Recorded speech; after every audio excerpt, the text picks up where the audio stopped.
Hello guys, I'm Pankaj and I'm going to start a new chapter. As chapter name is cost, I'm going to start a cost chapter. And in cost chapter, all TFC, TFG and so on content is there. And I'm explain TVC and TFC introduction. This chapter gives a detailed version of cost and its types, related numericals and the relationship between them. ये chapter जो है वो cost के बारे में, cost का type, related numericals, relationship, ये सब के बारे में इंट्रोडक्शन इसमें दिया है. Cost in economics. Cost of producing a good in economics is the sum total of all the direct expenditure. ये मतलब जो कॉस्ट होता है वो होता है sum total of all the direct expenditure, जो कि actual money expenditure of a firm और परचेजिंग गुड्स और hearing factor services called explicit cost and indirect expenditure, imputed value of the owner's estimated value of input provided called implicit cost. यानी कि direct expenditure जो होते हैं वो explicit cost होते हैं. जैसे कि जब कोई एक पर्सन एक प्रोड्यूसर जो है अगर एक्चुअल मनी जो है एक्सपेंडिचर एक्सपेंड कर रहा है फॉर्म पे, परचेजिंग गुड्स पे या फैक्टर सर्विसेज पे, तो उसको हम लोग एक्सप्लिसिट कॉस्ट कहेंगे. And indirect expenditure is known as implicit cost. Indirect expenditure उसे कहते हैं imputed value of the owner, estimated value of input provide, यानी कि ओनर की imputed value, estimated value of input provided cost, उसको हम implicit cost कहते हैं. यानी कि जो इंटरनल जैसे कि लेबर हो सकते हैं, तो ये लोग जो होते हैं वो इम्प्लिसिट कॉस्ट होते हैं. रॉ मटेरियल्स ये सब. Certain minimum profit refers to that amount of profit which a producer must get in the long run to continue to produce the given goods called normal profit.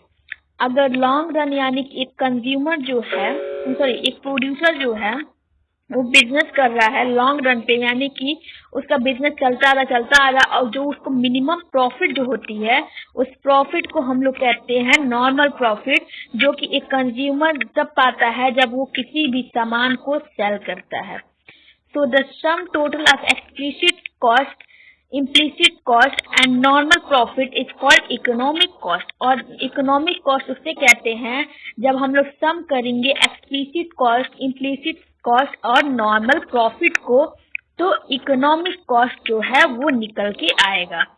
Explicit cost it refers to the actual money expenditure of a firm on purchasing goods, on hiring factor services and non-factored input like raw material, electricity, fuel, etc. Explicit cost वो होता है जब एक firm जो है वो किसी भी गुड्स को परचेज करने के लिए उस पर एक्सपेंड करती है hearing factor services and non factor input, जैसे कि raw material, electricity, fuel etcetera, उसे हम लोग एक्सप्लिसिट कॉस्ट कहते हैं. In other words, explicit costs are those cash payments which the firm makes to outsider for their goods and services. और अगर देखा जाए एक्सप्लिसिट कॉस्ट वो होता है जो कि कैश पेमेंट्स होते हैं, यानी कि which the firm makes to the outsider for their goods and services, जो कि कैश पेमेंट लोग करते हैं फर्म को, मतलब आउटसाइडर को गुड्स और सर्विसेज को लेने के लिए. For example, explicit cost of biscuit factory consist of flour, milk, sugar, etc. ये सब जो हैं वो explicit cost के example हैं. Purchase from outside and rent, electricity, wages, interest, etc. paid to factor of production. यानी कि प्रोडक्शन करने में ये सब जो उनको पेड करना पड़ता है आउटसाइडर को, रेंट, इलेक्ट्रिसिटी, वेजेस, इंटरेस्ट, उसको हम लोग कहते हैं explicit cost. Implicit cost Implicit cost is the imputed or estimated value of inputs supplied by the owner of the firm himself. यानी इम्प्लीसिट कॉस्ट वो होता है जो इनपुट पे लगता है, जो कि एक ओनर जो होता है वो इनपुट पे जो लगाता है उस पे उस ओनर के द्वारा जो लगाया जाता है इनपुट पे, उसको हम इम्प्लीसिट कॉस्ट कहते हैं. In other word implicit cost are cost of self supplied factors of production which are generally not recorded in firm account book. और इम्प्लिसिट कॉस्ट वो कॉस्ट होता है जो कि सेल्फ सप्लाइड फैक्टर होते हैं प्रोडक्शन में, कि जो कि जनरली रिकॉर्ड नहीं किए जाते हैं फर्म अकाउंट्स बुक में, यानी कि फर्म के अकाउंट्स बुक में वो जनरली रिकॉर्ड नहीं किए जाते हैं. In other words implicit cost are cost of self-supplied factors of production which are generally not recorded in firm account book. Implicit cost of a biscuit factory are imputed rent of owners, own factory building, imputed wages for owners working as a manager himself, imputed interest on his money capital used in the factory depreciation. यानी कि वो implicit का cost में आ जाएगा, जैसे कि manager के wages, salary wages, labour के wages, interest, money capital, factory मतलब फैक्ट्री पे जो मान लीजिए मशीन जो होता है वो खराब भी होता है तो उसको बनवाने में जो लगता है उसको डेप्रिसिएशन, जो मतलब मशीन को बेचने में जो डेप्रिसिएशन, ये सब जो है वो इम्प्लिसिट कॉस्ट में आएंगे. और हम लोग जो ये पढ़ते हैं माइक्रो में वो शॉर्ट रन कॉस्ट हम लोग पढ़ रहे हैं, और हम लोग शॉर्ट टर्म अभी मतलब शॉर्ट हम लोग पढ़ रहे हैं, लॉन्ग टर्म नहीं पढ़ रहे हैं, शॉर्ट टर्म पढ़ रहे हैं. तो शॉर्ट रन कॉस्ट में ये होता है कि ये जो डेप्रिसिएशन जो लगता है वो लॉन्ग टर्म में लगता है, लॉन्ग टर्म शॉर्ट टर्म दोनों में लगता है. वो डिपेंड करता है कि कब वो सेल करना चाहते हैं. और डेप्रिसिएशन तभी लगता है जब कोई कमोडिटी सेल किया जाता है. Cost function shows functional relationship between output and cost of production. So cost function वो होता है क्योंकि फंक्शनल रिलेशनशिप होता है output and cost of production में. It gives the least cost combination of input corresponding to different levels of output. यानी कि ये देता है least cost combination input corresponding to different level of output. Cost function is given as C equals to F ceteris paribus, जो हम बताए थे other things remain constant, और C equals to cost and X equals to, देखिए C equal to F X और ceteris paribus हम बताए थे other things remain constant, और C का मतलब होता है cost और X का मतलब होता है output. Short run cost are those in which some factors of production are fixed, यानी कि इसमें जो होता है कुछ प्रोडक्शन फंक्शन जो फैक्टर्स जो होते हैं वो फिक्स्ड होते हैं, एंड अदर्स आर वेरिएबल, और कुछ जो होते हैं वेरिएबल होते हैं. So it is divided into two parts, और इसी वजह ये दो पार्ट में डिवाइड है, fixed cost and variable cost. Total fixed cost, supplement indirect overhead cost. Fixed costs are those costs of production which do not change with a change in output. यानी कि fixed cost वो factor होता है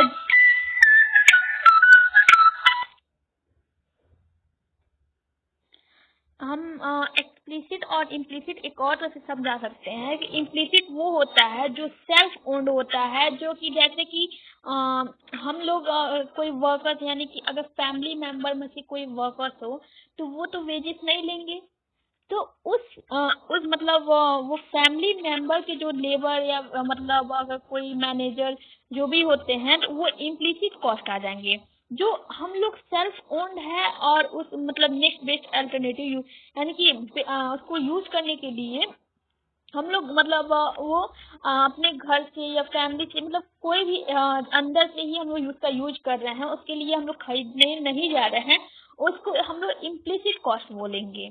यानी कि वो हम हमारे पास यूज मतलब हमारे पास रखा है, उसको यूज करना मतलब हमारे पास वो सामान रखा है और हमका यूज नहीं कर रहे हैं उसका, तो उसको यूज करने के लिए हम अपने ला के अपने सामान प्रोडक्शन करने के लिए यूज करने लगे, तो उसको हम इम्प्लिसिट कॉस्ट कहेंगे।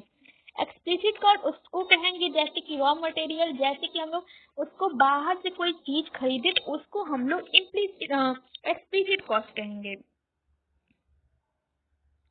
अब आता है कॉस्ट फंक्शन, सोर्स functional relationship between output and cost of production. Cost function जो है वो रिलेशनशिप बताता है output and cost of production में। It gives the least cost combination, और ये देता है least cost combination of input corresponding to different level of output. Short run cost are those in which some factors of production are fixed and other are variable, यानी कि short run cost में कुछ factor जो होते हैं वो fixed होते हैं और कुछ फैक्टर जो होते हैं वेरिएबल होते हैं। So it is divided into two parts, fixed cost and variable cost. Total fixed cost, supplement indirect overhead cost. Fixed cost are those cost of production which do not change with change in output, यानी कि output यानी कि जैसे कि raw material सब कितने level कितने भी चेंज होते रहे, फिक्स्ड कॉस्ट नहीं चेंज होगा। शॉर्ट टर्म का हम बात कर रहे हैं। तो इसमें मतलब ये होता है कि आउटपुट कितने भी चेंज होते रहे, फिक्स्ड कॉस्ट चेंज नहीं होगा। एग्जाम्पल में मशीनरी, चाहे प्रोडक्शन हो चाहे ना हो, मशीनरी जो रहेगा वो अपना फिक्स्ड रहेगा। These are the costs incurred on fixed factor like rent of land and building, interest, etc. These are unavoidable contractual cost, यानी कि unavoidable contractual cost होता है जिसमें कि उस पे फिक्स कॉस्ट मतलब कि अगर उस पे प्रोडक्शन हो या ना हो, हमको वो अगर खरीदे हैं तो वो मेरे लिए फिक्स कॉस्ट है क्योंकि उस पे कुछ वैल्यू लगा है। और लैंड भी हो सकता है, land rent.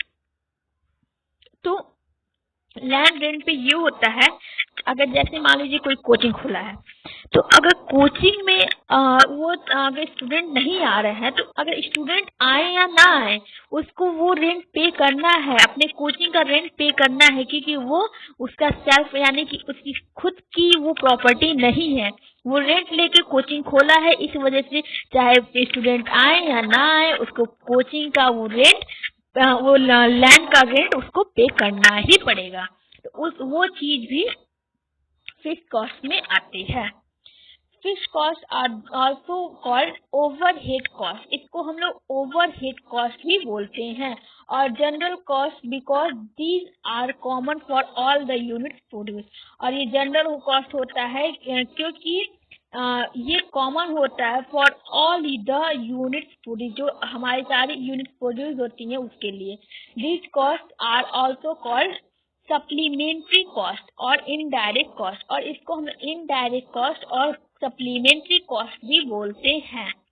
The shape of total fixed cost is horizontal parallel to X axis, और जो शेप होता है टोटल फिक्स्ड कॉस्ट का वो हॉरिजेंटल होता है, ये पैरेलल होता है एक्स एक्सिस से। they have to be incurred when the output is large or small or even zero, यानी कि चाहे वो प्रोडक्शन हो ना हो, प्रोडक्शन इंक्रीज प्रोडक्शन डिक्रीज करे या इंक्रीज करे, वो कॉस्ट जो रहेगा वो कांस्टेंट रहेगा। इसी वजह से जो टीएफसी होता है वो हॉरिजेंटल होता है एक्स एक्सिस से। Thank you guys. Today's lecture is finished. Tomorrow I will make a new lecture, and this tomorrow topic is total variable cost, and it is known as prime and direct cost. Thank you. Please subscribe the channel and press the bell icon and like the videos.